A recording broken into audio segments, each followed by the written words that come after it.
Nafas itu bukan cuma sebuah kegiatan, saudara. Oh, yang penting kita nafas. Enggak. Karena manusia hidup memerlukan oksigen. Pada waktu nafas, menarik udara dan oksigen itu diambil. Dan itulah yang dialirkan seluruh tubuh kita. Demikian juga di dalam kehidupan kita. Di dalam kita berdoa, kita akan mendapatkan kasih yang begitu besar. Pengampunan. Yesus mati di kayu salib untuk menebus dosa kita dan mengampuni kesalahan kita. Dan yang ketiga, ada kuasa Allah. Kuasa yang tidak terbatas.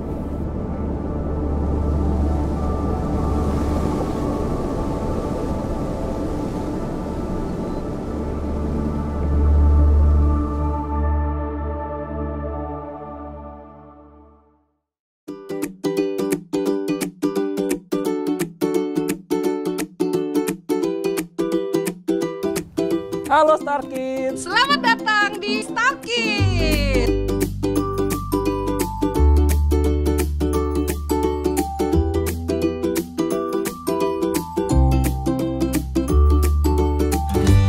Jangan lupa ikut ibadah online Star Kids. Star Kids, let your light so shine.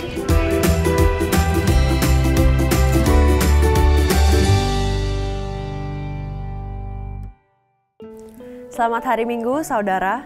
Bertemu kembali dalam ibadah online MDC Jakarta hari ini. Harapan kami seluruh jemaat dalam keadaan sehat. Kita bersyukur karena semakin hari kasus COVID semakin berkurang, tapi tetaplah waspada, tetaplah patuhi protokol kesehatan dan lakukan vaksinasi. Sebelum ibadah dimulai, saya akan menyampaikan beberapa informasi untuk kita. Berdoa adalah sarana untuk menyatakan iman kita kepada Allah, bahwa Dia akan melakukan apa yang telah dijanjikannya. Untuk itu, jangan lelah berdoa. Ada 2 kegiatan doa yang dapat kita ikuti bersama. Ada Morning Chapel yang diadakan setiap hari jam 5 sampai 6 pagi melalui Zoom. Dan doa di altar setiap hari Jumat pada jam 8 malam. Dalam doa di altar, kita akan mendengarkan kesaksian dari orang-orang yang mengalami janji Tuhan. Jangan hadapi masalah seorang diri, carilah sahabat yang dapat mendukung, mendoakan, dan memberi nasihat sesuai firman Tuhan. Hubungi Yustina di nomor yang tertera di layar ini agar saudara dapat dihubungkan dengan kesan komunitas orang-orang yang akan menjadi sahabat saudara. Kita bersyukur karena program PSG atau Peduli Sesama Jemaat masih terus berlangsung. Terima kasih kepada jemaat yang telah memberikan donasi. Berikut laporan keuangan PSG selama 1 minggu terakhir.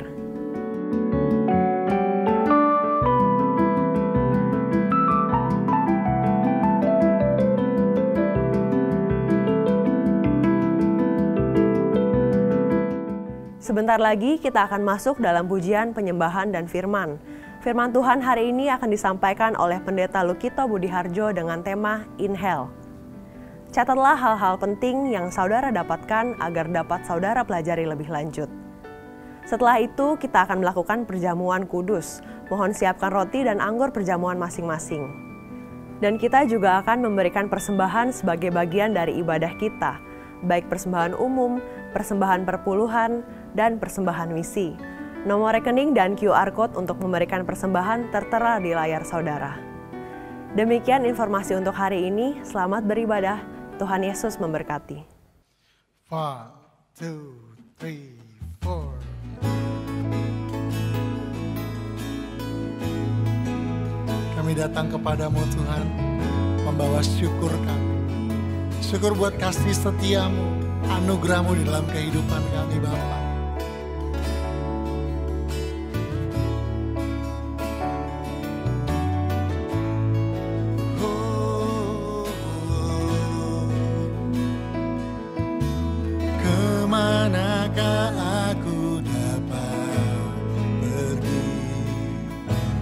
Menjauhi rohmu yang suci, kau sabar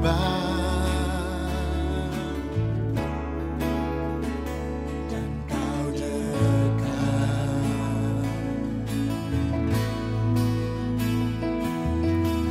Bahkan seluruh pengabdianku bisa membalas kesetiaanmu sungguh mulia. dan berharga.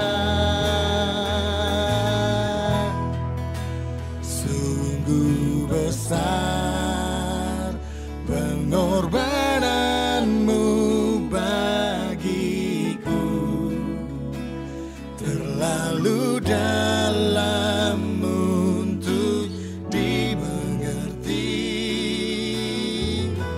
Sungguh besar,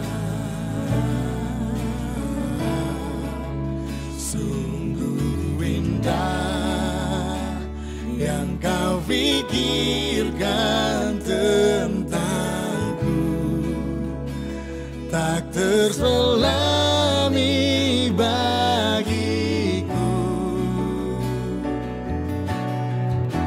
Sungguh indah,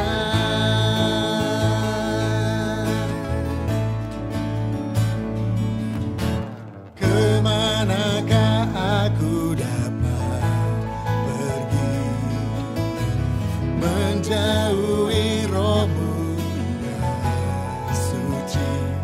Kau sahabat, kau begitu dekat di dalam kehidupan kami Tuhan. Amin. Bahkan seluruh pengabdianku tak bisa membalas kesetiaanmu, sungguh mulia dan berharga. Sungguh besar pengorbananmu bagiku, terlalu dalam untuk dimengerti. Sungguh besar, sungguh indah yang kau pikirkan tentangku, tak terselami bagiku. Sungguh indah,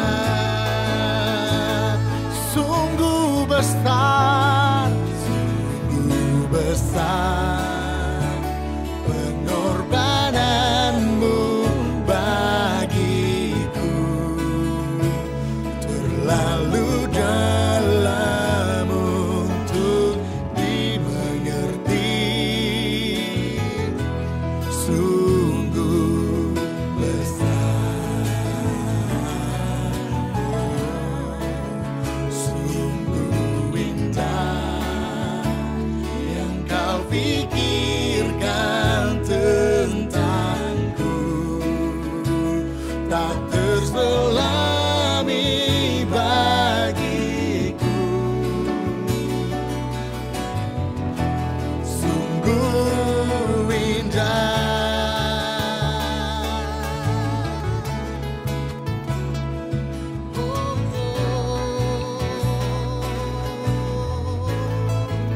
kau begitu indah,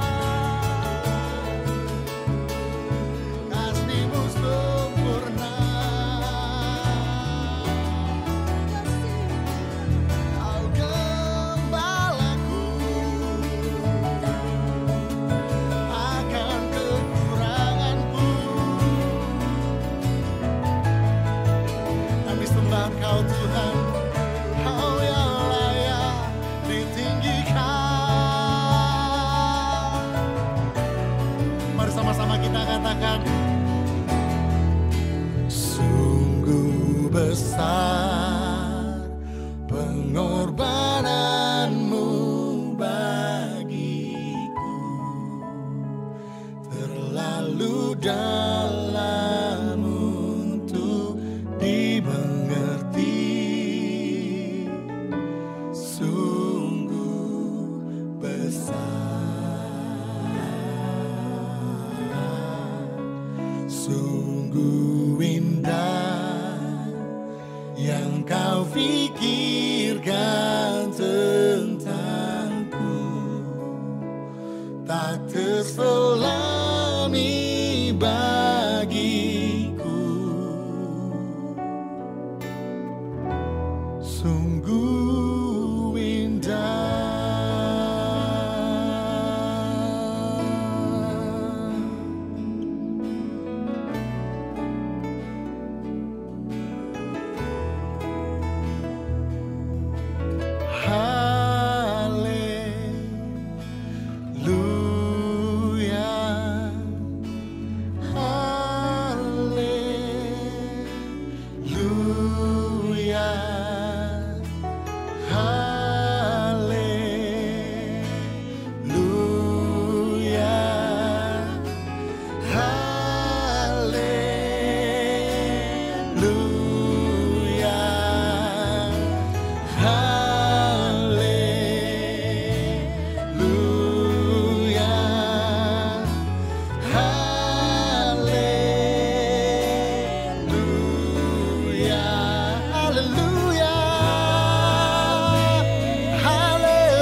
Selamat berjumpa kembali jemaat yang dikasihi Tuhan di dalam ibadah minggu pada hari ini. Sebelum saya akan menyampaikan firman Tuhan, kita berdoa terlebih dahulu. Bapa di dalam surga, kami sungguh mengucap syukur kepadamu, di mana Tuhan memberi kepada kami kesehatan yang baik dan kesempatan pada hari ini untuk beribadah kepada Tuhan. urapi semua kami, baik hamba-Mu yang akan menyampaikan firman Tuhan, dan bagi semua kami yang menerima kebenaran firman Tuhan. Biar dengan urapan itu kami mengerti kebenaran firman Tuhan, dan urapan-Mu lah yang juga memampukan kami untuk mempraktekkan itu dalam kehidupan kami.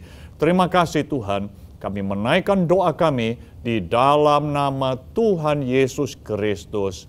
Amin. Bapak Ibu yang kekasih, kita bersyukur kita sudah memasuki bulan September di tahun 2021 ini.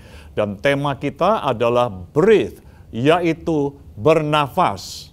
Kita akan membahas topik tentang doa yang digambarkan seperti nafas bagi kehidupan kita. Semua kita tahu, sehebat apapun kemampuan kita, misalnya otak kita punya kemampuan yang cemerlang, tapi kalau sudah tidak ada nafasnya lagi dalam hidup kita, nggak ada gunanya.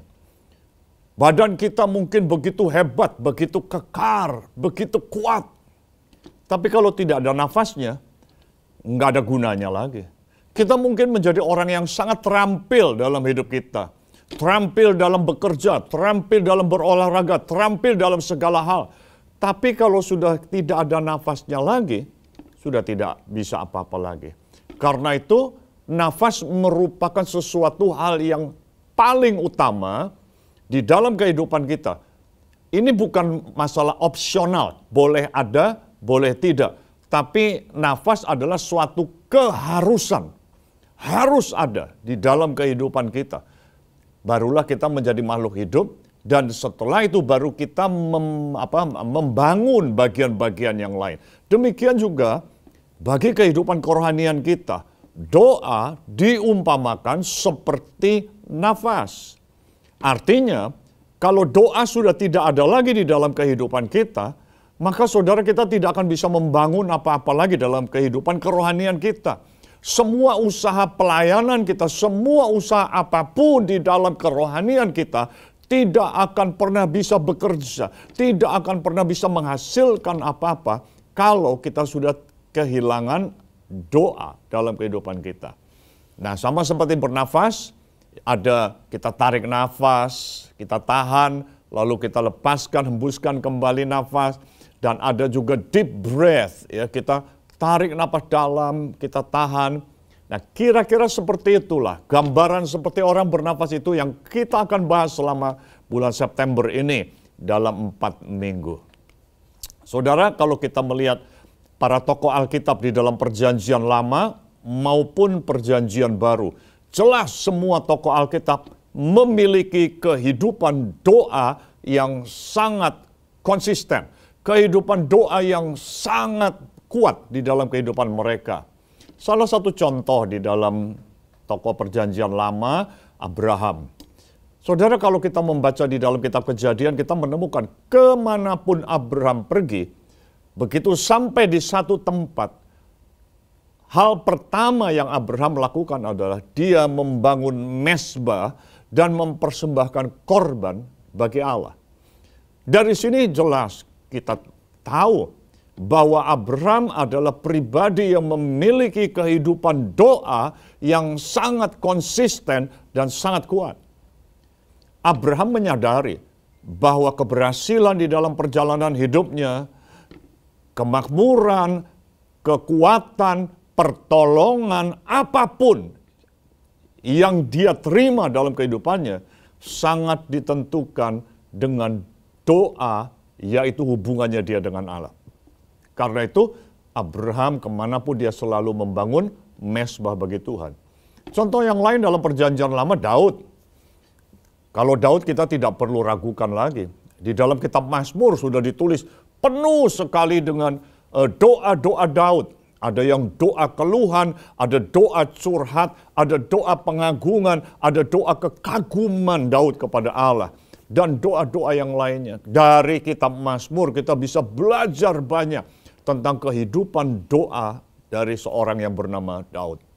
Kalau dalam perjanjian baru, jelas kita melihat Tuhan Yesus memberikan teladan untuk berdoa. Di dalam pelayanannya, pagi-pagi dia berdoa, malam-malam dia semalaman dia berdoa, di tengah-tengah pelayanannya dia ambil waktu untuk berdoa, dia mengajak murid-muridnya untuk berdoa. Jelas, Yesus pun memberi teladan untuk memiliki kehidupan doa. Dan dia juga mengajar murid-muridnya untuk selalu berdoa. Para rasul juga hal demikian. Para rasul, kita baca kisah para rasul, kita akan menemukan bahwa para rasul memiliki kehidupan doa. Petrus pada siang hari, pada tengah hari dia naik ke loteng dan dia berdoa dan dia dapat penglihatan. Itu salah satu contohnya. Saudara, di dalam 1 Tesalonika pasal 5 ayat yang ke-17, Rasul Paulus juga mengatakan, tetaplah berdoa.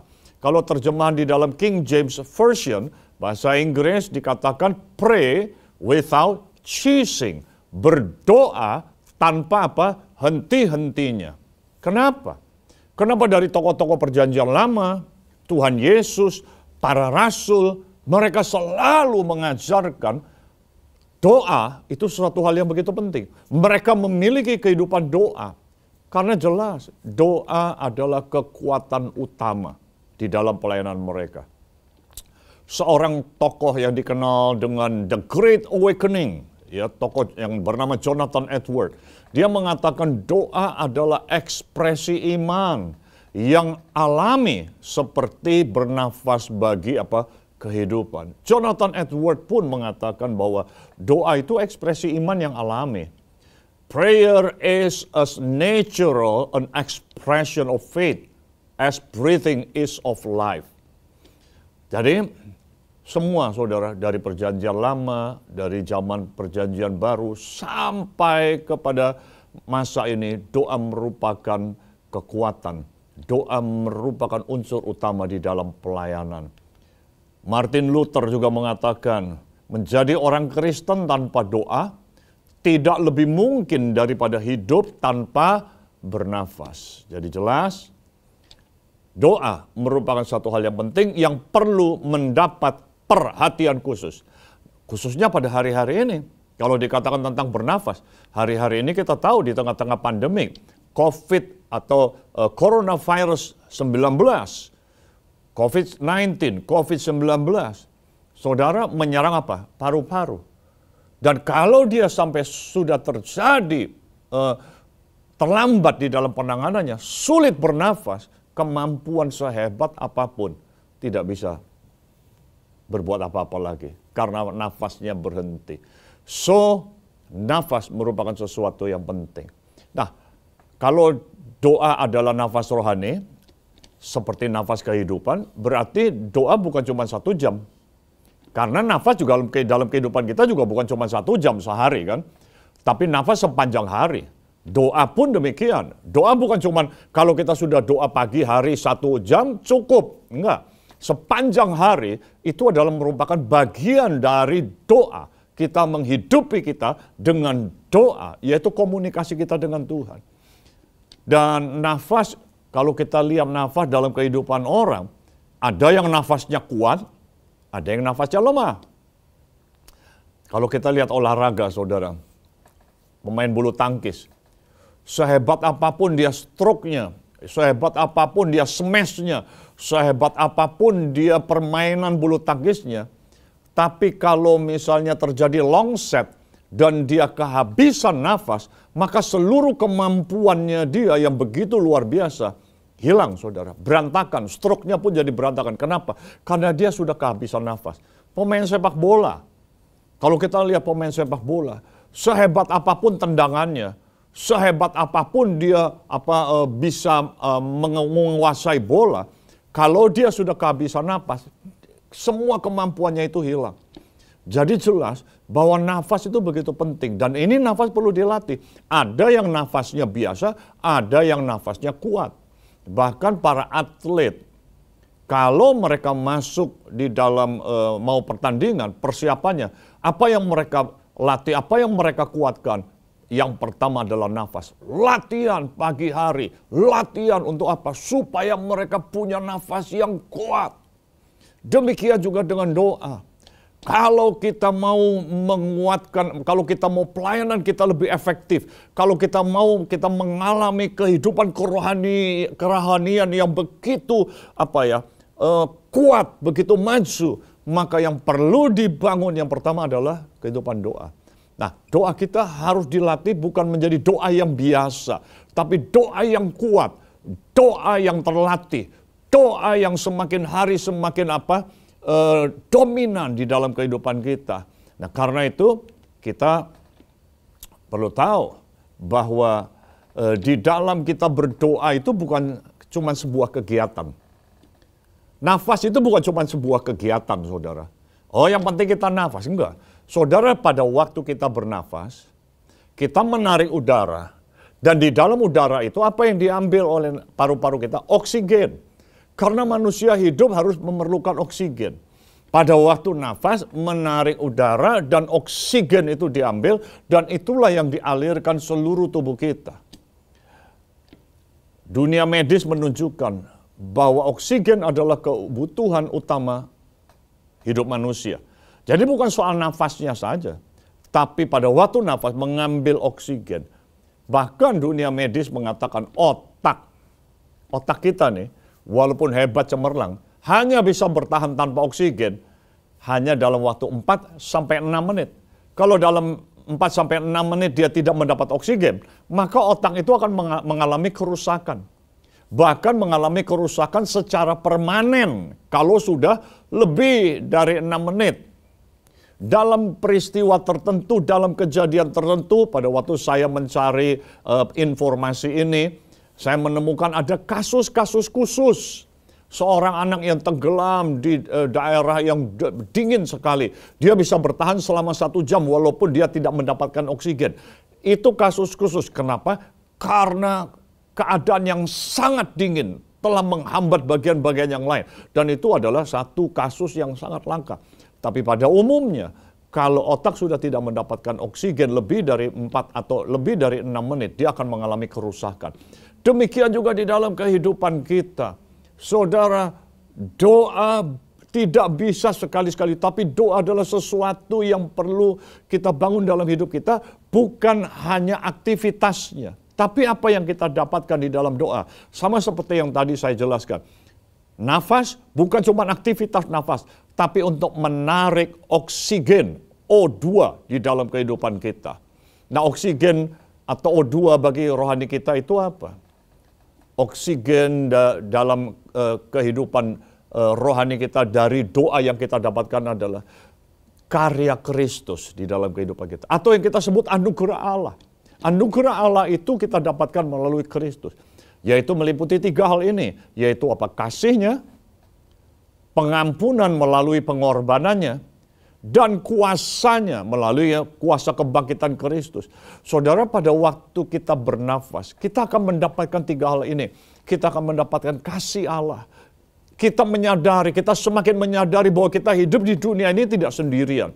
Kita semakin menyadari bahwa hidup kita di dalam menghadapi apapun juga, sekeras apapun tantangan kehidupan kita, kita sadar bahwa ada pribadi Allah yang mengasihi kita.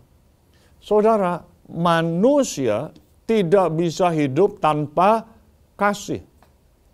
Saya pernah mengalami atau melayani satu anak, satu keluarga tepatnya. Orang tuanya minta saya untuk melayani anaknya, untuk mendoakan anaknya. Dan pada waktu saya temui anaknya masih remaja pada waktu itu. Dan pada waktu saya temui anaknya, ini dari keluarga yang sangat kaya, saudara. Pada waktu saya ketemui anaknya kayak orang cuek. Lalu saya bilang begini, kamu tahu nggak, papa mama kamu tuh sayang sekali sama kamu. Papa mama kamu tuh sangat perhatian sama kamu. Saudara, apa yang dia katakan, saya kaget. Dia bilang gini, enggak om, papa mama tuh nggak sayang sama saya. Cuman ngomongnya doang sayang, tapi papa mama tidak sayang sama saya. Saya bilang kenapa? Waktu saya ngomong, awalnya dia nggak mau ngomong. Awalnya dia tenang, dia diem aja kayak orang cuek. Tapi setelah saya ajak coba ngomong, lama-lama dia akhirnya mau cerita.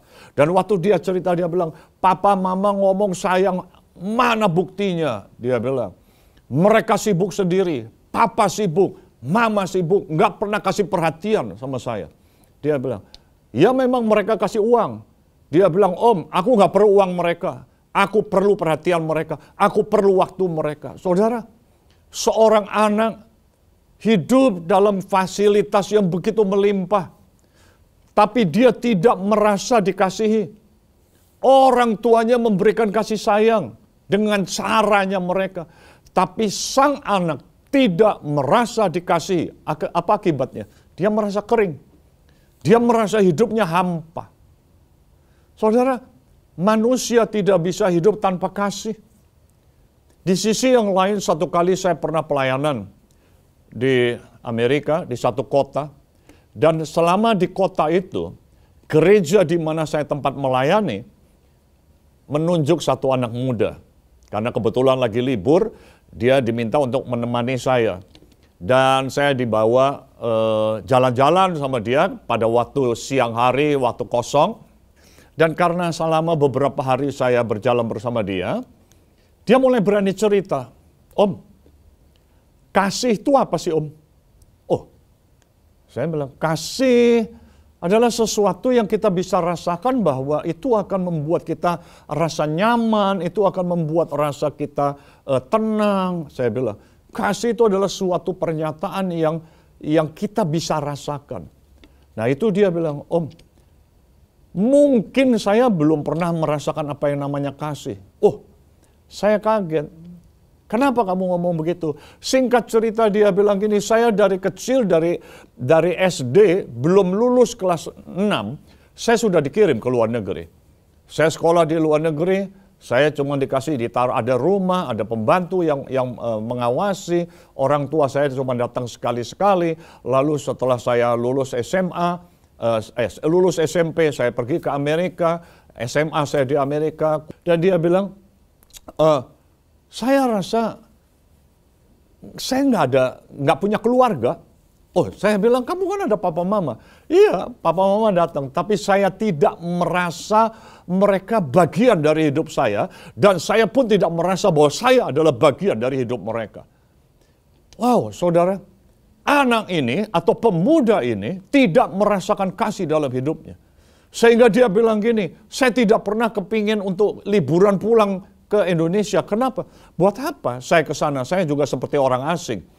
Bahkan orang tua saya kalau ke sini pun, saya juga berharap udah mereka cepat-cepat aja. Kenapa? Karena buat saya merasa seperti orang asing. Saudara, ini anak kandung. Tapi seorang anak yang tidak merasakan kasih dari orang tuanya, punya masalah dalam hidupnya. Saudara, manusia tidak bisa hidup tanpa kasih. Nah, pada waktu kita berdoa, pada waktu kita datang di hadirat Tuhan, apa yang kita dapatkan? Seperti kalau kita bernafas, kita menyerap oksigen, apa yang kita dapatkan pada waktu doa? Yaitu yang pertama, kasih Allah. Kita akan merasakan kasih Allah yang begitu besar dalam kehidupan kita. Dan ini adalah sesuatu yang begitu penting di dalam kehidupan kita. Jadi pada waktu kita datang kepada Tuhan, kita bisa merasakan kasih Allah. Yang kedua adalah kita juga akan merasakan pengorbanan Kristus. Pada waktu kita datang di dalam nama Yesus, kita ingat akan pengorbanan Yesus. Bahwa pengorbanannya telah memulihkan hidup kita dan mengampuni segala kesalahan kita. Saudara, kita adalah manusia yang tidak sempurna. Di dalam kehidupan kita ada banyak kesalahan yang pernah kita lakukan. Dan kita juga perlu untuk merasakan, kita perlu untuk mengalami yang namanya apa? Pengampunan. Dan pada waktu kita doa, kita akan mengalami pengampunan. Kita akan bisa merasakan bahwa Yesus sudah mati, Yesus sudah berkorban di dalam kehidupan kita. Sehingga kita tahu bahwa walaupun kita punya kesalahan, Yesus sudah mengampuni kita dari semua kesalahan kita. Saudara, baru-baru ini saya di dalam WA grup, ya teman-teman dari masa kecil dulu, mereka masukkan satu berita yang sangat menyedihkan. Seorang perempuan, cantik penampilannya, tapi sayang, dia mati bunuh diri dari lantai 26 di salah satu apartemen di Jakarta ini. Mungkin sebagian saudara juga tahu atau pernah membaca berita ini. Belum lama, dalam waktu beberapa waktu yang lalu. Kenapa? Karena dia tidak bisa mengampuni dirinya sendiri. Mungkin dia melakukan kesalahan, mungkin dia melakukan salah jalan, mungkin dia melakukan satu tindakan yang membuat dia hancur. Dia lupa ada pengampunan yang Allah sediakan. pada waktu kita masuk di dalam doa, kita akan selalu diingatkan kembali. Yesus sudah mengampuni kita. Yesus menerima kita apa adanya. Itulah pada waktu kita doa, kita akan mendapatkan semua itu yang menjadi kekuatan dalam hidup kita. Dan yang terakhir adalah kuasa Tuhan. Kebangkitan Yesus dari kematian menyatakan kuasa Allah. Ada saatnya di dalam kehidupan kita nggak berdaya. Ada saatnya di dalam kehidupan kita rasanya nggak mampu lagi menghadapi tantangan kehidupan ini. Tapi pada waktu kita berdoa, kita mendapatkan kekuatan. Kita mendapatkan kekuatan dari Tuhan yang menyadarkan kita bahwa ada Tuhan dengan kuasa yang sangat besar yang akan mampu menolong kita untuk mengatasi semua masalah dalam kehidupan kita. Itu sebabnya saudara, doa bukanlah hanya sebuah aktivitas. Doa bukanlah hanya sebuah kegiatan. Tapi di dalam kita berdoa, kita akan mendapatkan 3 hal tadi. Kita akan mendapatkan kasih yang begitu besar dalam kehidupan kita. Kita akan mendapatkan pengampunan. Kita akan diingatkan kembali bahwa Tuhan sudah mengampuni kita. Yesus mati di kayu salib untuk menebus dosa kita dan mengampuni kesalahan kita. Dan yang ketiga, Tuhan juga mengingatkan kita bahwa ada kuasa Allah yang akan selalu menolong kita, kuasa yang tidak terbatas. Itu sebabnya pada waktu kita berdoa ada kekuatan yang akan kita dapatkan. Sama seperti orang bernafas, mendapatkan oksigen yang sangat dibutuhkan dalam kehidupan kita. Karena itu saudara, mari kita bangun kehidupan doa kita dengan sungguh-sungguh. Karena doa, ingat, bukan cuma sekedar aktivitas, tapi kita akan menyerap oksigen rohani, yaitu kasih Allah, pengampunan Tuhan, dan juga kekuatan kuasa Allah di dalam kehidupan kita. Jadi hal-hal apa saja yang dibutuhkan untuk membangun kehidupan doa yang efektif? Ada 3 hal yang kita perlukan, yaitu pikiran, perasaan, dan kehendak. 3 hal ini pegang peranan penting di dalam kita berdoa kepada Tuhan. Jadi doa bukan cuma sekedar aktivitasnya saja. Sama seperti bernafas. Bukan aktivitas bernafasnya, tetapi berhasil menarik oksigen yang dibutuhkan dalam tubuh. Demikian juga di dalam doa. Pada waktu kita doa, kita menarik tadi kasih Allah, pengorbanan, pengampunan, kuasa Tuhan. Dan untuk mendapatkan semua itu, 3 hal ini merupakan hal yang penting di dalam aktivitas doa kita, yaitu yang pertama pikiran. Saudara, seringkali yang menghambat kita di dalam doa kita adalah pikiran kita. Pada waktu kita berdoa, pikiran kita nggak selaras dengan apa yang kita doakan. Kita mendoakannya A, pikiran kita melayang ke F. Nggak selaras antara apa yang kita doakan dengan apa yang kita pikirkan. Jadi karena itu, saudara, kita perlu selaraskan pikiran kita. Pikiran kita ini perlu diarahkan dengan benar. Pikiran kita ini perlu diarahkan dengan baik. Karena kalau pikiran tidak diarahkan, pikiran akan melayang kemana-mana, saudara. Tapi pikiran yang kita arahkan tidak akan kemana-mana, karena memang kita sudah belajar dan mengarahkan pikiran kita ke arah yang benar. Maka itu sebabnya di dalam Filipi pasal yang keempat, ayat yang ke-8, Rasul Paulus mengajarkan bahwa dia mengatakan demikian kepada jemaat di Filipi. Jadi akhirnya saudara-saudara, semua yang benar, semua yang mulia, semua yang adil, semua yang suci, semua yang manis, semua yang sedap didengar, semua yang disebut kebajikan dan patut dipuji, pikirkanlah semuanya itu.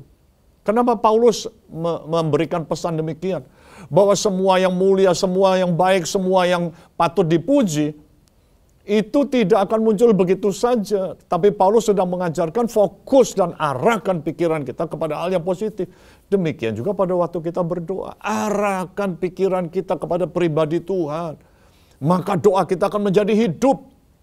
Maka kita akan mendapatkan 3 hal utama yang tadi yang kita perlukan dalam kehidupan kita. Arahkan pikiran kita dengan cara yang benar. Yang kedua adalah perasaan. Saudara, perasaan kita pegang peranan yang sangat penting. Kalau perasaan kita lagi galau, kalau perasaan kita lagi lagi penuh dengan kemarahan, susah berdoa, susah berdoa.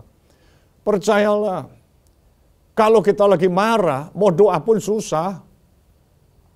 Tapi kalau kita dalam keadaan yang tenang, doa kita pun akan jauh lebih baik.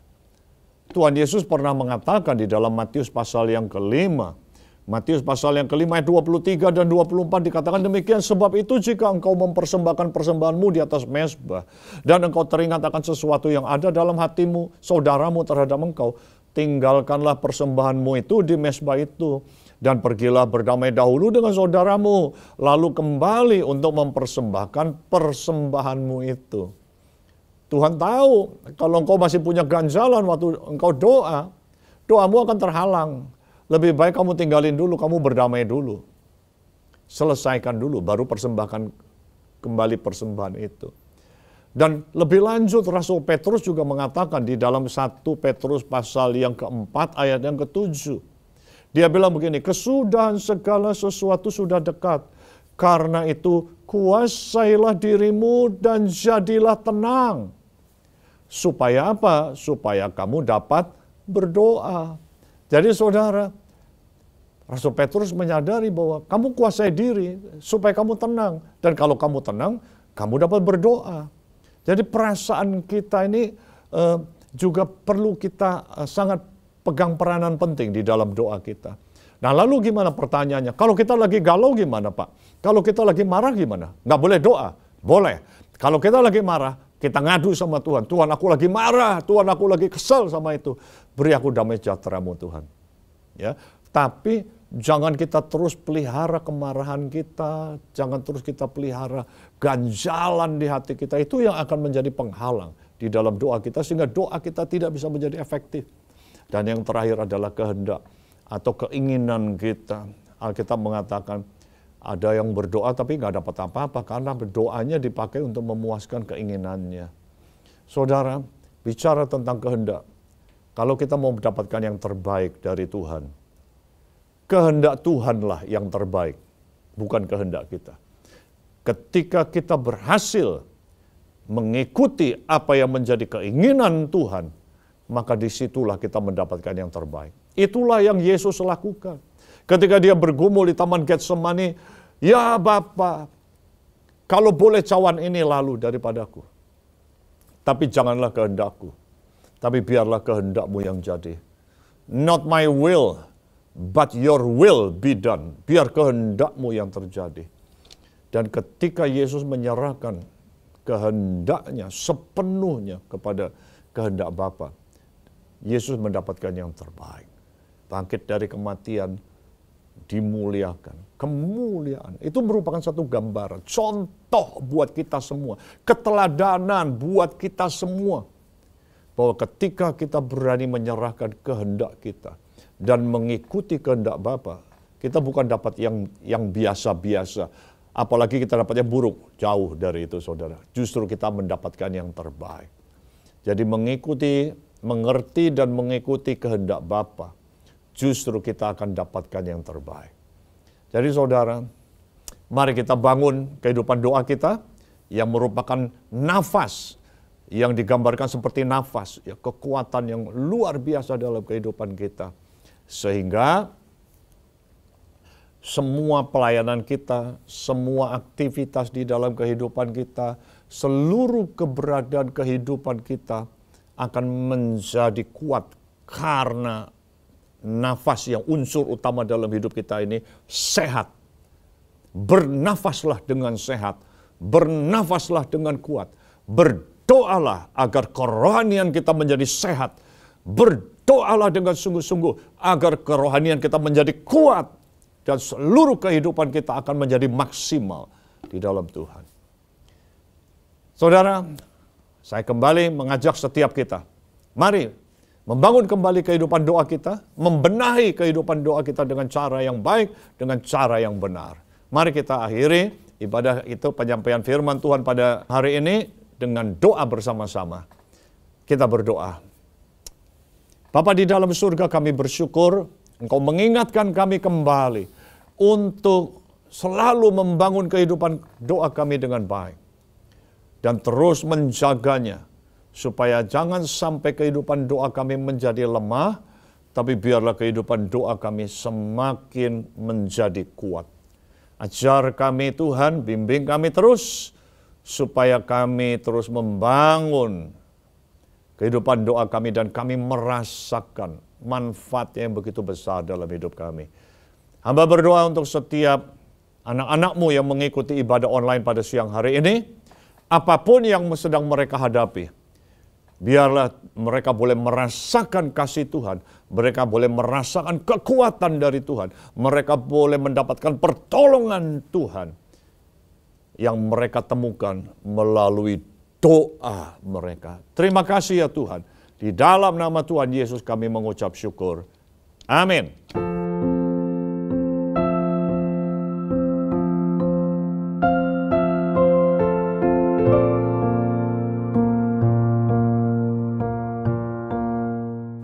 Bapak Ibu yang kekasih, kita bersyukur kalau pada hari ini kita boleh masuk di dalam perjamuan kudus Tuhan, yaitu persekutuan di dalam tubuh dan darah Yesus.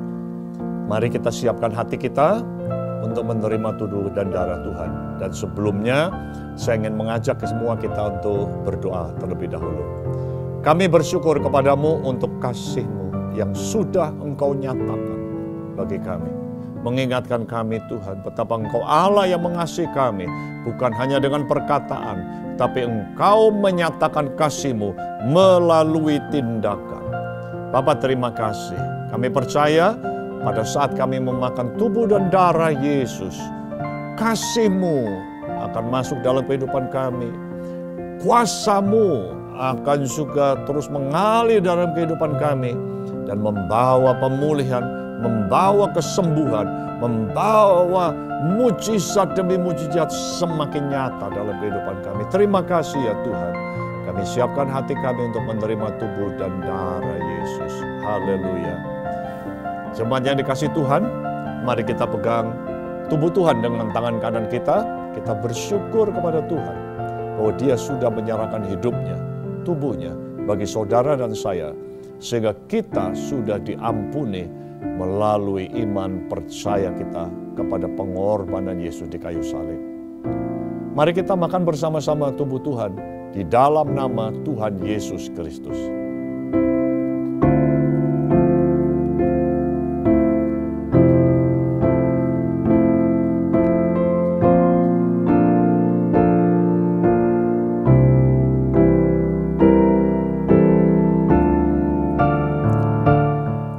Kita pegang cawan perjamuan dengan tangan kanan kita dan kita bersyukur kepada Tuhan karena ini adalah darah Yesus, darah perjanjian yang baru, darah yang sudah Yesus curahkan bagi saudara dan saya.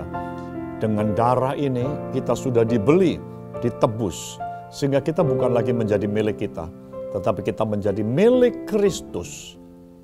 Dan oleh darah ini kita diselamatkan. Kita bersyukur kepada Tuhan untuk darah Yesus. Mari kita minum bersama-sama di dalam nama Tuhan Yesus. Haleluya.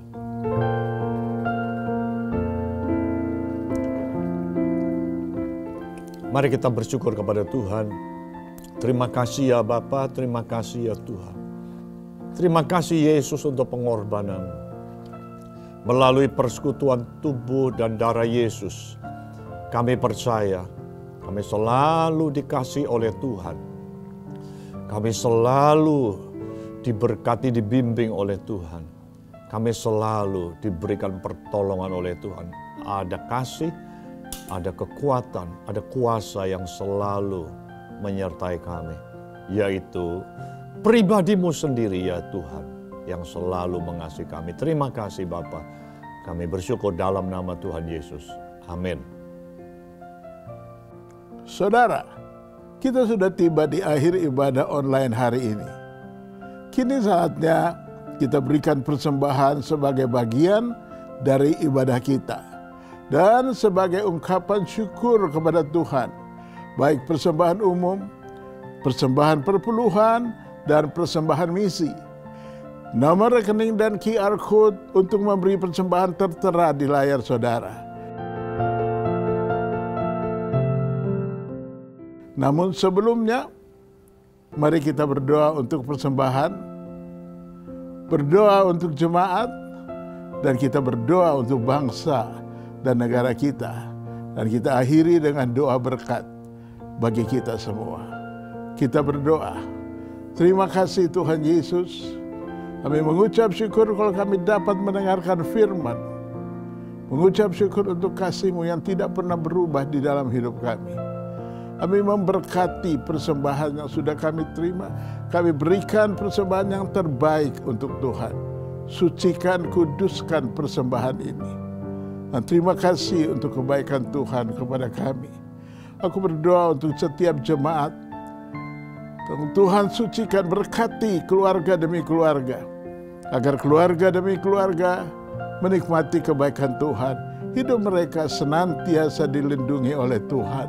Dan aku berdoa untuk pemerintahan bangsa dan negara kami. Sucikan dan kuduskan negara kami ini. Kami tetap percaya kami ada dalam perlindungan Tuhan. Terima kasih Tuhan untuk anugerah-Mu yang begitu besar. Saudara, angkat kedua tangan-Mu dan terimalah berkat Tuhan. Bahwa dengan sungguh-sungguh engkau menyenangkan hati Tuhan. Dengan sungguh-sungguh engkau melekat kepada Tuhan, maka diberkatilah engkau. Diberkatilah pekerjaan tangan-Mu, diberkatilah apa saja yang engkau kerjakan dibuat Tuhan berhasil. Anugerah Allah Bapa, kasih setia dari Tuhan Yesus Kristus, serta pertolongan Roh Kudus menyertai saudara saat ini sampai selama-lamanya. Dalam nama Tuhan Yesus. Amin.